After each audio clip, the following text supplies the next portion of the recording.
Hello বন্ধুরা, অনুরিমা রয়ের mini ব্লগে সকলকে তোমাদের স্বাগত জানাই। ভিডিওটা দেখতে থাকো, আশা করছি তোমাদের খুব খুব খুব ভালো লাগবে। তো আমরা তো দিদার ওই শ্রাদ্ধবার্ষিকীর জন্য মালদাতে গিয়েছিলাম। তো রিটার্নের আমরা ওখানে মালদাতে 2 থেকে 3 দিনই ছিলাম। দেন আমাদের রিটার্ন হওয়ার পালা।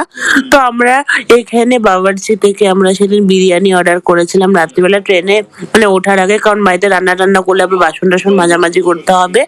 তো তাই জন্য আমরা বিরিয়ানি টিরিয়ানি সবাই খেয়ে দিয়ে আমরা তাড়াতাড়ি স্টেশনে চলে আসি।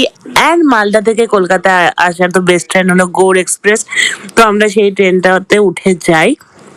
আর ট্রেনটাতে মানে এত আমরা এটা হোলির দিন, মানে হোলির দিন না, হোলির আগের দিন দেবদোলের দিন আমাদের জার্নিটা ছিল।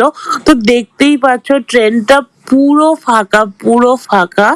তো আমরা পুরো মানে কি এত জিনিস আমাদের মানে নিয়ে আসতে হয়েছিল, কারণ রিজনটা তো বলেইছি আমাদের, যেহেতু আমরা কলকাতাতে ফ্ল্যাট কিনেছি। তো এখানে মানে সব মানে আমার জামা কাপড় অনেক, মানে লেহেঙ্গা থেকে শুরু করে সব মালদাতে এতদিন ধরে রাখা ছিল। তো আমি কিছু কিছু জামা কাপড় আনার জন্য আমার প্রচুর লাগেজ হয়ে গেছিল। তো এখানে কুলি করতে হয়েছিল, তাই কারণ প্রচন্ড পরিমাণে মানে লাগেজ ছিল আমাদের। দেন উঠে গিয়ে দেখছি মা পুরো সবাইকে বেড রেডি করে দিচ্ছে, বলছে মা বলছে আমি করব। তো যাই হোক, মা অনেকই কমফোর্টেবলি সবারটা রেডি করে দেয়। অ্যান্ড দেন ঘুমানোর পালা। আর আমাদের সকালবেলা পৌঁছেছিলাম, এটা জানি না, এটা পৌঁছতে পৌঁছতে এমনিতে তো 5টা বাজিয়ে দেয়, বাট সেদিন এত আর্লি ঢুকিয়ে দিয়েছিল।